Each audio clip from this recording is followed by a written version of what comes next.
All right, here is the first incarnation of the deconstruction of the interior of the schoolie.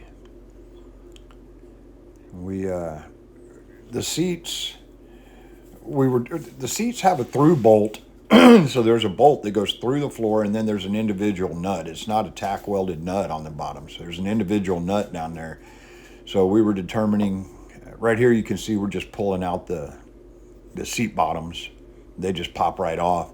But we were trying to determine who's going to go under the bus with the wrench and who's going to be on top pulling out the bolt, I or did vice not versa. want to go under. Yeah, me neither. You want to go under there with the snakes. Plus, the logistics on determining which bolt, we could get the start bolt. Okay, we're going to start with this bolt, but then the logistics of going to the same bolt and having a pattern was crazy because there's just like There's 200 so bolts. many. So what I busted out the cutoff wheel on the grinder. And so what I'm doing here is on the aisle side there's legs and feet and 2 bolts per foot.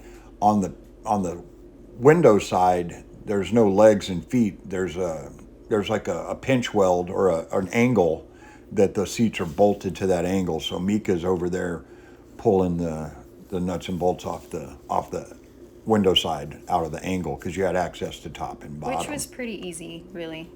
Well, she was faster than me, but I'm waiting on her here, and I'm waiting on her there. I'm like, come on, let's get moving. He's impatient. Not impatient.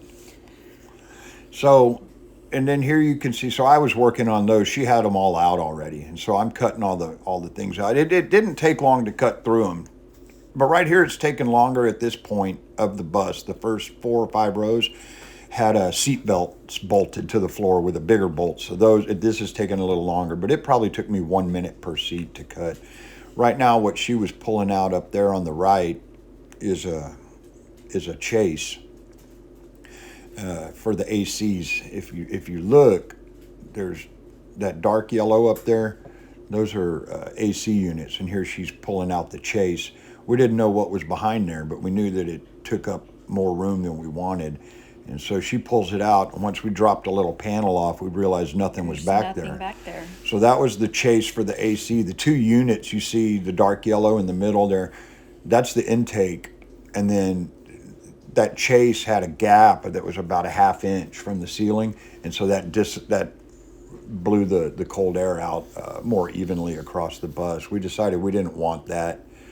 We would rather have the space, and so we're back and forth on these units. We're going to take at least one of them out. They both have individual condenser coils under the bus on the driver's side, and they're huge. It's 1992 technology. I mean, we have a mini split in our room that's half the size of this and probably cools 5 times the efficiency. So this would be nice, though, because you can have AC while you're driving. Oh, right there, the battery on my phone died, so Oh, I had to yeah. plug it in. If you notice the new cord down the middle of the bus, that's just to charge the phone. So we're getting it all out, and it just made a huge difference in the amount of room in the bus, man. Which we knew it would. Well, we but knew it would, was but surprised. when I was looking at it with all the seats, I'm like, we're not going to be able to get a kitchen, a living, a bedroom. But now with everything out, it just visually it made so much difference. Yeah. We haven't decided on the AC units. We're going to take at least one off because the condenser's under the bus. That's a lot of room that you could use, and we're going to take at least one off. We may take them both off. I don't think we need AC while we're driving. Probably not. You saw that little flash of lights. The dome lights work. Everything kind of works on this bus. It's really, I mean, as long as you don't run it out of fuel, it's great. Look at that. It's starting to get dark outside. I'm playing with the lights.